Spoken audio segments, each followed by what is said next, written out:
I had a friend who told me years ago, he goes, one time I was chilling and I got a call that Puff wanted me to come over. I pulled up and he wanted me to like play with Cassie's seeing this, that, this. And he would sit there and film it and he was playing with himself. And in my mind, you know what I said? You're a clout chasing, lying, manipulative. Oh my God, I can't trust. I literally stopped hanging out with him. But at the time when he said it, I really thought he was just crazy being a clout chaser. That's his thing, though. And then full circle, I had to go. I had to call him.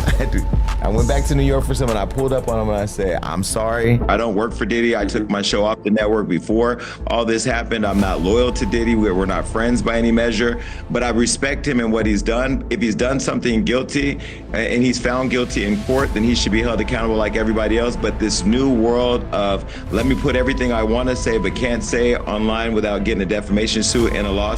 Diddy white parties weren't the Diddy. I'm afraid to even.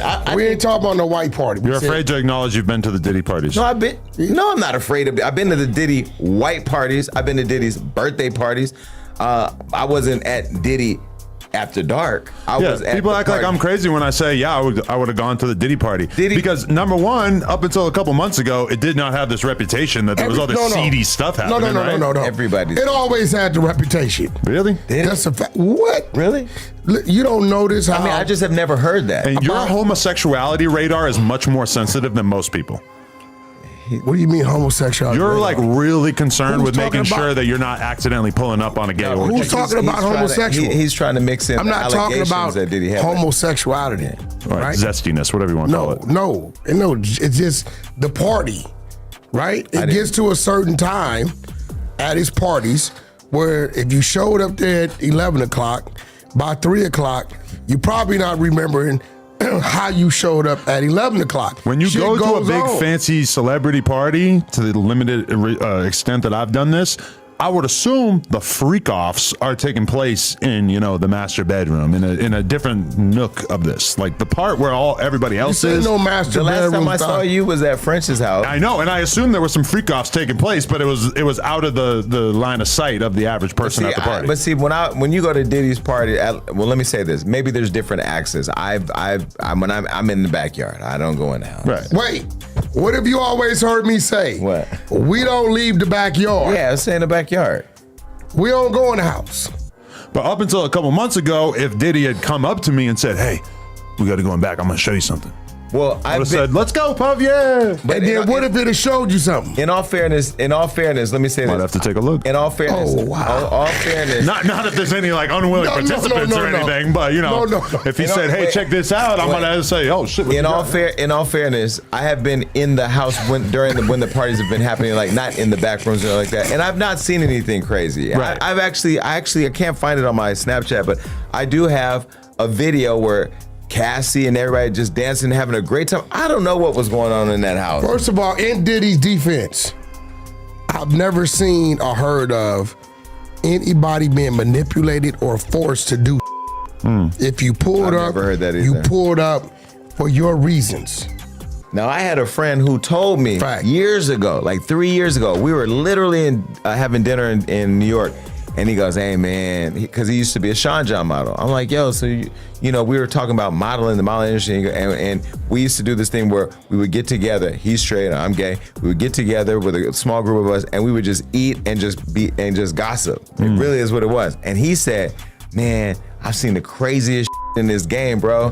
He goes, one time I was chilling and I got a call that Puff wanted me to come over. This is all allegedly. He says 3 years ago. Wanted me to come over, pull up. I pulled up, and he wanted me to like play with Cassie's seeing this, that, this. And he would sit there and film it, and he was playing with himself. And in my mind, you know what I said? You're a clout chasing, lying, manipulative. Oh my God, I can't trust. I literally stopped hanging out with him. Believe all victims. No, I literally. No. Not all, but. But was he a victim? No, he was consenting. So that's what I'm saying to your point. Yeah, if Puff calls me, I want you to this hot ass chick. Okay. This is all allegedly, but at the time when he said it, I really thought he was just crazy being a clout chaser. That's his thing, though. And then full circle, I had to go. I had to call him. I went back to New York for something. I pulled up on him and I said, I'm sorry. Because what he said lined up. Can I ask you a question? This is real. Because that's the exact from her answer lawsuit, already. yeah. Right. Adam, actually, both of y'all, I think y'all, like, everybody has their thing, whatever it is. If Diddy's thing is to get willing participants to girl or whoever it may be while he watches, that's his thing. And it's not- you Right. can have your personal opinion about it. There's other people out there that's their thing. You have your thing, right? You do that's your thing, right? So I don't look at Diddy like, I don't say he's a weirdo, right? Well, it's all the other stuff that makes him a weirdo, Yeah, right? I will say the overly abusive. Yeah, the abusive stuff, yeah. That I don't got nothing to say about whatever the was doing with willing participants. I don't give a who, long as they're of age And they're willing. Yeah. I don't care. And they're gonna come and take that baby from you. You really need to just stay out the way. Give Blueface his phone back. Why does she have Blueface's phone and where is Jaden? Weren't her and Jaden friends and Jaden put out her number and now Blueface, I can't call him because she got the phone? Is 2024 far away? How many more days we got? How many more days we got till 2024? 10. 10. We're not gonna make it. Now Diddy done bent TD Jakes over and I don't even want to imagine that, and that's so crazy that y'all would even say that about a bishop. I can't. I'm gonna pray for y'all. That's what I'm gonna do. I'm gonna pray. I really am. I'm going to pray for you. All of you. It's sad. I have a headache in two parts of Everything that's happened with Diddy right now. Yeah. Like, how does that affect you? Real relationship, I'm pretty sure you've built a relationship with him respectfully over the years of knowing who he is, what he represents. Yeah. Your show was on Revolt. Yeah. I don't have a friendship with Diddy. He's not my friend. We don't hang out. We've texted a few times. I was on his network. I've been to many of his house parties. And let's start with different silos of Diddy, right? Okay, on one hand, cultural icon. He's done a lot for music, fashion, culture. He has a school, had a school, network ownership, one of the few black owners of a network. Musically, he's inspired the world for years. As a human being, he's had lots of conflict. You had Tupac's death, Biggie's death, all the drama. We had the shooting with J-Lo, Shine went to prison. Maybe he shouldn't have went to prison. There's always been these stories about Diddy being evil. I've heard he was the devil. I heard he was evil. He even once threatened me, but I don't know if it was the De Leon or Ciroc or if it just felt itself, but I was taking a picture in his house and he walked over and he said, "Don't you ever try me. I'm letting you know right now I'm a different type."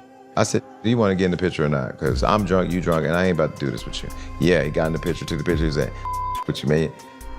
If you don't get your crazy Dr. Jekyll, Mr. Hyde ass out of here." But you know, that was the little experience I had with him. But every text was always love, it was always cool, it was always nice to me. When I see him and Cassie together, I have a video somewhere on one of my Snapchats, them dancing through the house and having a great time, all love. I mean, I've seen Diddy have to hire extra security, almost the military, to stop people from wanting to scale the wall to get in his house because on the other side of that wall is Beyonce, Jay-Z, and every big star you want to know. TD Jakes was there too, but I don't know if he was busting open. I'm just saying. Because they said that too about the good bishop. This is what I hate about the internet. If you say it is true, if you think it is true, if somebody retweets it is true, everything ain't true. I don't know. What? I'm just saying, the fact that they said the bishop was busting open, I honestly had to take a break that week because I said what we not gonna do is take a man who's touched the world, pause, or whatever, and in a way that all of us have felt it in our spirits when we've needed to be filled up with the word of the Lord and castrate him that way. Yeah. But anyway, back to Diddy. We saw his kids the other day in handcuffs. Did we see Ivanka Trump and Trump Jr. in handcuffs? But they daddy got and they Spider-Man climbing up the wall to kill the vice president and take over Congress and stop an election. But we ain't seen a mugshot or nothing because we're teaching people watching black and brown gonna be treated one way, white gonna be treated another way. Black and brown gonna be cannibalized and evil and vilified. White folks, it's a misunderstanding. We won't call a mass shooting in this country terrorism because white people killing everybody. We gonna call it a debate over guns. No, it's terrorism when you go into school and kill 6-year-olds. This, you know, Kamala Harris, biggest issue I have with her is that she just has not been able to put her feet solid on the ground with the culture and understand she said that America's not racist, and now is running around to every black church that will welcome her in there because she got some white person advising her telling her that's the way to get the black vote. So I feel very passionately about these things. I think with Diddy, what we're watching is we live in an era where celebrities got to be careful and got to be fearful at all times, because all I got to do is put everything I want to say about you in a lawsuit. Let TMZ or Hollywood Unlocked or anybody run the lawsuit, because you can't sue a lawsuit. It's a public document. So it got out to the public. So they did their dirty work. And then, regardless if you're guilty or not, you're gonna lose everything. For sure. And then by the time you get to court, you lost it all, and okay, yeah, you didn't do it. It's crazy. So I'm not saying that Diddy didn't do it or he did do it. I think if he goes through his process like R. Kelly did, but we saw the R. Kelly tape, so we knew he did that. Y'all kept dancing in the name of love and asking if you could fly. You saw what that did to that little kid. Yeah. But anyway, with Diddy, we didn't see all this stuff. I saw him and Cassie embracing each other, dancing and, whatever. And then she said what she said. We don't know if it happened or didn't happen. We know she got a bag. We don't know how much. And then that opened the floodgates to dogpile on Diddy, and Diddy's lost it all. He's lost a school that was helping black kids. He's lost his clothing line that none of us were buying at Sean John over at Macy's. He lost Revolt. He lost his Grammy nomination. He lost the deal with Ciroc. He was getting $50 million a year. Don't get that deal's gone. He's lost it all. And then we're happy about that. I don't understand. No, we're not. Online, not us. I'm not happy or not happy, but I'm just like, wow. Because what you're saying is propaganda, right? It's something that's shunned or hold on, shh, on one side, but on the other side, it's magnified to say these type of people are bad. When I look at the whole situation, I'm saying to myself, I don't know what side to take, and I'm not going. It's just too much to handle. Mm-hmm. But I see what's happening, and too many people are being affected. Me being a father, what does his children think? It's not fair, right? And I think one of the things for me is it's a lot of people that live vicariously through you, indirectly and directly, that is impacting your life. I know is, beautiful twins, and I'm saying to myself, they're at an age now where, do they even go to school? Mm-hmm. How is that even happening? Mm-hmm. And, obviously, his sons was in handcuffs, and those are just the things that I'm like, yo, but Vanka, Donald. I know Justin. I don't know Christian as much as I know Justin. I've known Quincy probably 15 years. Puff was a guy who really, I worked at MTV for about 18 years, and Puff was a guy who helped me extend, my business acumen, shall I say. Really cool guy, fun guy, through some very memorable events, shall I say. Within the culture, music culture, he's someone who we look up to, one of our musical heroes, so to speak. Right. Obviously, the man has a private life, that goes on as well. In regards to 50, this is rap, it's hip hop, as we refer to it as, and it's a competitive sport. And, when 50 Cent came in the game, 50 came in the game, with this really rambunctious, very aggressive attitude. I'm gonna go after all the big guys. So this is just another page from out of his book. But than being professional, there had been some, reports, that Puff was kind of familiar with Daphne in the past. So I don't think that, like Jason said, obviously seeing her name in paperwork doesn't help, but I think a lot of it is driven more so by the competitive spirit of the sport. Right, but this is a weird time to do it, Jason. Because this guy's got some serious allegations hanging over his head. This isn't Diddy's music sucks. I don't like his new sneaker brand. They're hunting this guy for major felonies. And 50 seems to be sitting on the sidelines cheering. Now, that could be for one or two reasons. One is he knows things or suspects things about Mr. Combs. The other one is that he's just got a real perverse sense of competition. Well, I mean, listen, one thing I know for sure is that when it comes to our culture, sometimes we cannibalize our own more than anybody else. Mm-hmm. And, we've seen the former president of the United States inspire the country to turn into Spider-Man and climb up the Capitol to overthrow the government in the middle of an election. But yet we haven't seen his mugshot or seen his kids handcuffed. I've known Justin for probably 15 years.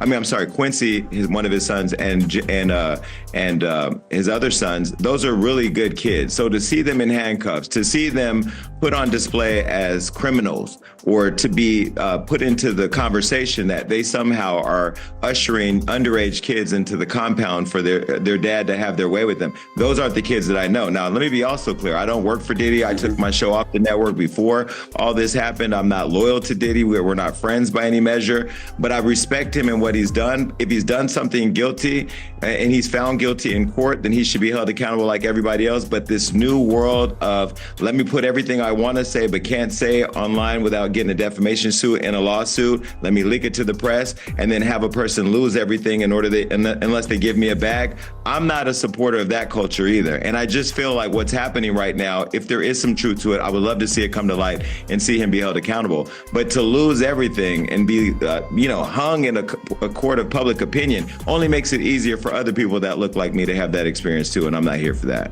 Jason, you do understand the culture and you do understand the gossip that goes around it on a very deep level. Have you ever heard that Sean Combs was involved in drug trafficking of minors, or of weapons? I've never heard that.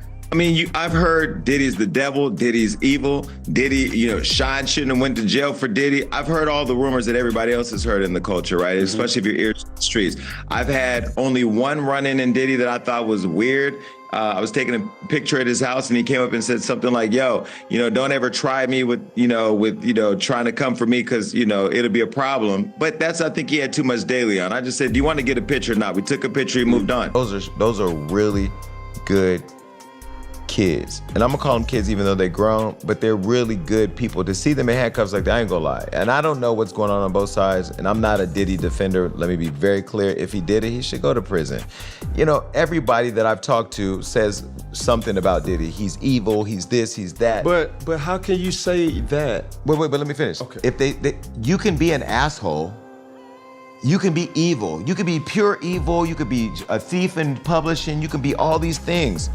But that doesn't mean that you got your kids who are good kids out going to find young teenagers to bring back and have sex with. I don't know that to be those kids. If they find evidence that they did that, it would literally shock me because I know them and I don't know them to be those people. And I've never seen a kid at Diddy's house other than his own children. So I don't know Diddy to have a bunch of kids running around his house. And I've been to many of the parties. I haven't been there overnight. I haven't been there when the party's in. I don't know them intimately like that. So if it happens, I'd be like, wow. And then he should be held accountable. But I guess what I'm trying to say is, I can't wait to the day that we stop rushing to judgment and taking everything away from people before they have their just due time in court, because you're setting up the next person for it to be easier for them. And the attorney that's behind this lawsuit that just launched, I just found out it's the same guy who went after Tiffany, who went after Nicki Minaj's husband, after he had served his time and all that, came back and said, oh wait, he with Nicki, now let's get this bag. You trying to do whoop, whoop, and then it got quiet.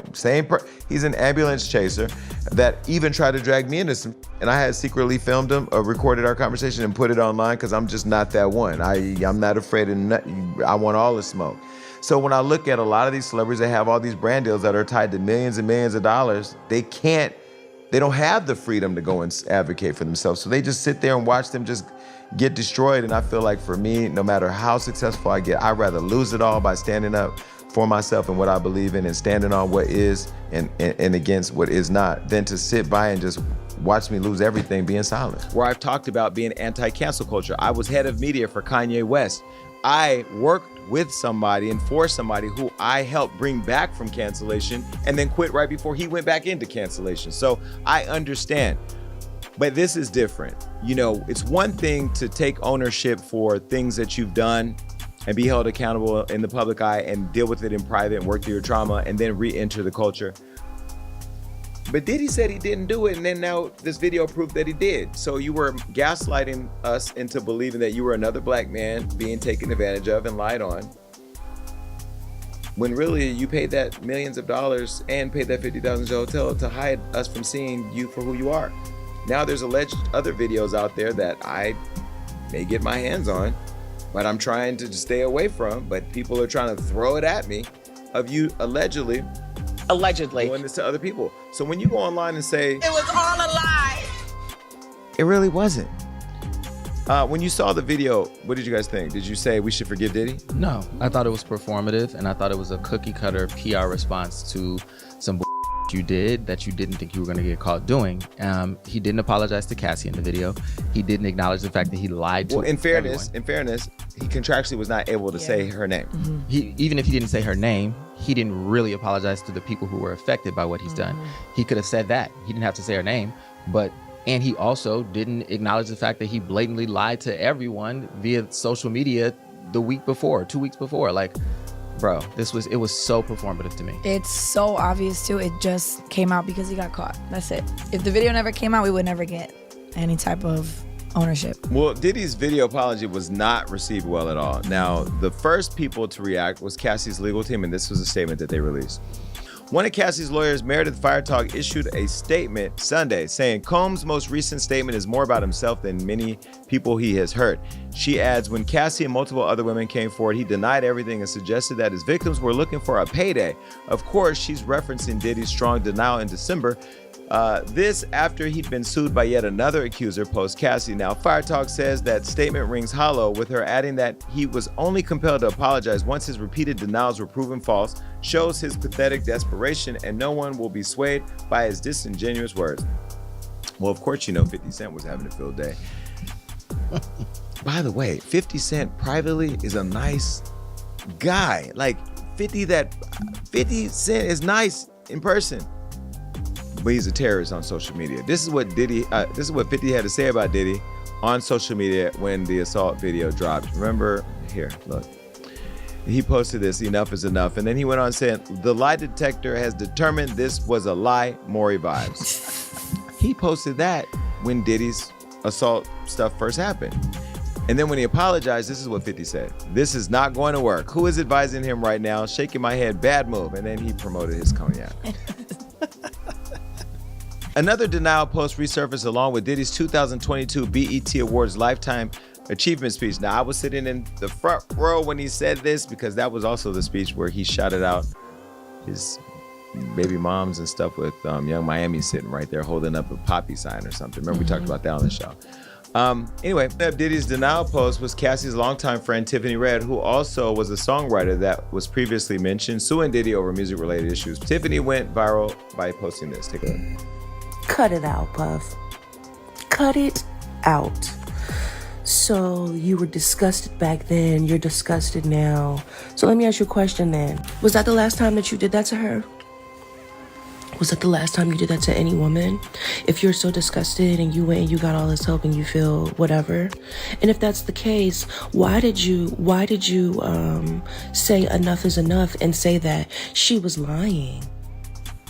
Say that, all the things in her lawsuit are not true. That incident was in her lawsuit. I remember that incident because I was around. Remember? I remember her telling me about how you spent $50,000 to get rid of that video.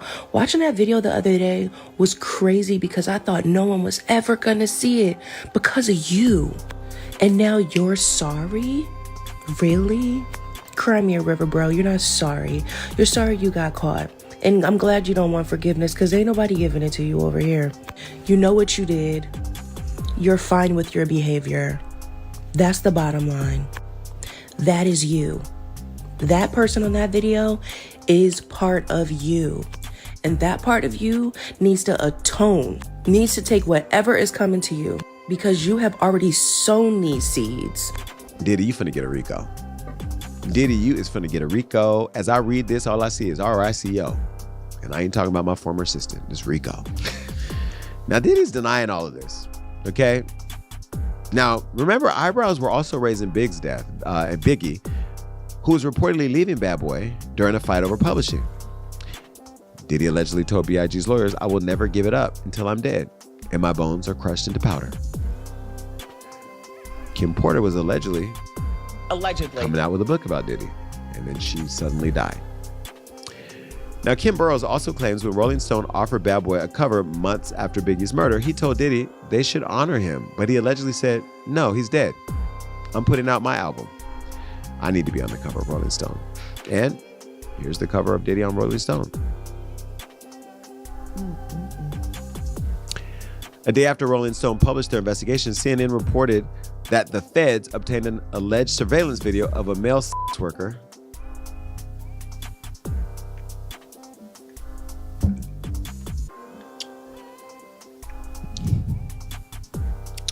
inside Diddy's home.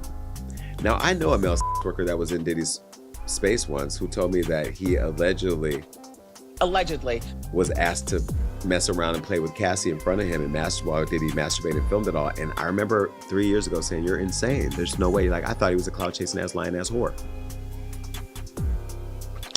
If he's on the tape, baby, I know I'm getting that exclusive because I know exactly who it is. Well, the tape was reportedly obtained during the March raids. And whomever the feds can identify on the videos and photos, they are contacting them for their probe. Shouldn't say the word probe here, but it's in the teleprompter. Well, one person identified as a male worker claiming to have been victimized by Diddy. So the feds are planning to use him as a witness in a possible grand jury indictment along with the accusers who have filed civil lawsuits against Diddy. I would ask the question, did he do it or did he not do it? Diddy did it in terms of what we saw in the video, but do you think Diddy did all this? Yes. Yeah, and then some. Not to mention, we didn't mention that he allegedly blew up the car, Kid Cudi's car. Now, they asked me recently on News Nation, is Diddy connected to a street gang? All these rappers and singers are connected to street gangs. Street gangs are the underbelly of this industry. Now, I'm not going to get too deep into who the people are because I like some of them. And I'm okay with some of them because in order to make things move, in order to make things not go awry, sometimes the street people are actually the people that keep this thing grounded. Because there's a lot of these artists out here that got their money to go kill this, go beat this, go bring this person to me. Bring this person to me is words for kidnap. Because you ain't bringing me to nobody unless I want to go. If you pull up at my house and tell me I need to go somewhere, you're attempting to kidnap me. I'm reporting you and I'm going to testify. I'm waiting for an indictment so I can go to court every day dressed in all of that Alexander McQueen and point fingers and tell. And I'm going to tell on everybody. Now, I will say it's sad to see an icon like Diddy, who's so important to the culture, fall. But I actually love the fact that a lot of you are starting to be held accountable because this industry is built on a lot of people's ego and power trips where you think you can do whatever you want to people. And then there's people like me out here with all the money getting taken advantage of. That I'm over that too. That's why none of you are allowed to come over anymore. But Diddy, it's sad to see it, but if you're as evil as they say, this is karma reaping its revenge. And I know that people probably expect me to defend Diddy because I have been the one saying I gotta be fair until I see it in court. And I still think he needs to go through his court process. But the walls are closing in. And I think, I'm gonna say now, I think we're gonna see Diddy in handcuffs. Not that we want to. We've already seen his kids. But I think we're gonna see Diddy in handcuffs or we're gonna see something that we've never seen before. Remember, they took putting Pop Bill to prison for a long time thinking he was guilty. He was found guilty and then he got out. So what make you think they're not gonna make any of this stick to Diddy? We seen the video. We didn't see putting Pop Bill pop pills, but it was enough to get him in jail. We seen him beat the girl. And we've yet to hear from Cassie. And I'm hearing that Cassie's hiring PR strategists to help her really navigate through this thing. Right now, if Cassie goes to Rite Aid to go get some bubble gum, do you know how many cameras will be following her to get her, see here? Cassie knows all the powers in her hand. She's playing her cards real smart. Well, anyway, I'll be here watching. Did he go into jail? Yeah. Did he go into jail? I pray to God. That he goes to jail? You pray to God? I pray worse than jail on Diddy. Okay. Those are her thoughts and prayers. Period. Bye, Diddy. Now let me give you mine. Sean Combs, known to the world as Diddy, Puff Daddy, and P. Diddy, built one of the most influential empires in modern music. But by the summer of 2025, he wasn't standing on a stage. He was sitting in a federal courtroom in Lower Manhattan, facing some of the most serious charges the American justice system can bring against a person. Let's walk through exactly what happened, based only on what has been confirmed in court records and verified reporting. The case was formally titled United States of America versus Sean Combs. It was heard in the United States District Court for the Southern District of New York, and the trial began on May 5, 2025, before Judge Arun Subramanian. Combs faced charges that included racketeering conspiracy, sex trafficking by force, fraud, or coercion, and violations of the Mann Act, a federal law concerning the transportation of individuals across state lines. Prosecutors argued this wasn't just a case about one man's private life. According to their opening statements, they described Combs as someone who used power, violence, and fear to get what he wanted. Over 8 weeks, the government called dozens of witnesses. Central to their case was testimony from Combs's former girlfriend, singer Cassandra Ventura, known professionally as Cassie. Prosecutors also presented the now widely circulated 2016 hotel surveillance footage showing Combs physically assaulting Ventura in a hallway, an incident that had already caused significant public backlash when it surfaced years earlier. The trial ran for 2 months, and it was one of the most closely watched criminal cases in the country. Then, on July 2nd, 2025, the jury reached a verdict, but it wasn't the clean outcome either side may have expected. Combs was found not guilty of racketeering conspiracy and not guilty of sex trafficking by force, fraud, or coercion, the most serious charges he faced, the ones that could have put him behind bars for life. But the jury did convict him on 2 counts of transportation to engage in prostitution under the Mann Act. It was, by any measure, a mixed and complicated result. Not the trafficking conviction prosecutors pushed for. Not the full acquittal Combs's defense team wanted either. Bail was denied following the verdict, and Combs remained in custody awaiting sentencing. That sentencing came on October 3, 2025. Judge Subramanian handed down a 50-month federal prison sentence, along with a $500,000 fine and 5 years of supervised release. The sentencing hearing itself was emotional. Members of Combs's family were reportedly in tears as the judge explained his reasoning. And notably, Cassie Ventura's attorney, Douglas Wigdor, said afterward that the sentence reflected the serious nature of the offenses Combs committed, even though nothing could undo the harm caused. But Combs's legal team pushed back hard and quickly. His attorneys argued the sentence was unconstitutional, claiming the judge referenced conduct the jury had specifically acquitted him of, like coercion, repeatedly during sentencing. That single legal question became the foundation of Combs's appeal. By late 2025, Combs's team, now led by prominent appellate attorney Alexandra Shapiro, filed to expedite the appeals process. The Second Circuit Court of Appeals granted that request, setting a compressed briefing schedule with oral arguments to be held as early as April 2026, an unusually fast timeline for a federal appeal of this size. The hearing happened on April 9, 2026, in front of a 3-judge panel at the Second Circuit. The panel consisted of circuit judges Sarah Merriam and William Nardini, along with Judge M. Miller Baker, sitting by designation. For roughly 2 hours, the court focused almost entirely on one legal question. Did the trial judge improperly use evidence from charges the jury had already rejected when calculating Combs's prison sentence?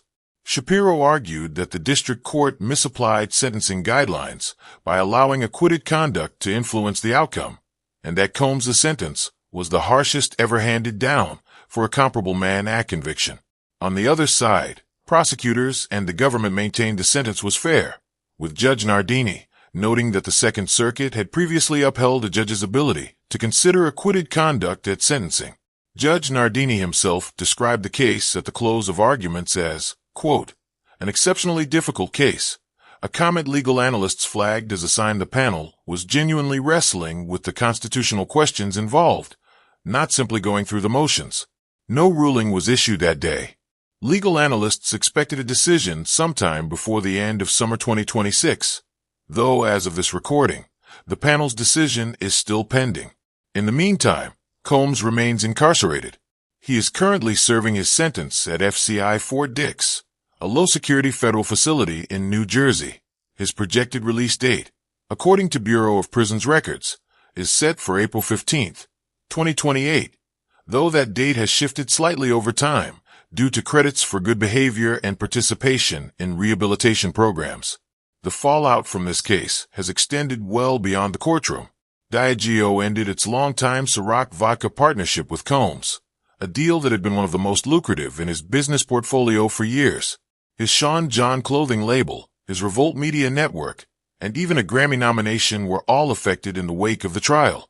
Estimates of his net worth have swung dramatically, with some reports placing it anywhere between $400 and $600 million, though there's significant uncertainty around that figure given the ongoing legal claims against him. And the courtroom battles haven't stopped at the criminal case. Multiple civil lawsuits remain active against Combs, including allegations from several men accusing him of rape or sexual assault, a sexual battery claim from a former male employee, and an allegation involving drugging. In February 2026, a Los Angeles Superior Court judge allowed key claims in one of these civil cases, including sexual battery and false imprisonment, to move forward toward trial. It's worth being precise here, because this case has generated an enormous amount of speculation online. What's actually been proven in court is narrower than what's been alleged. The jury heard weeks of testimony and evidence, and they specifically rejected the government's racketeering and sex trafficking case. What they did convict on was transportation for prostitution under the Mann Act, a real conviction, but not the sprawling criminal enterprise prosecutors originally described. The civil lawsuits are separate matters entirely, still working their way through the courts, with allegations that have not yet been proven or disproven at trial.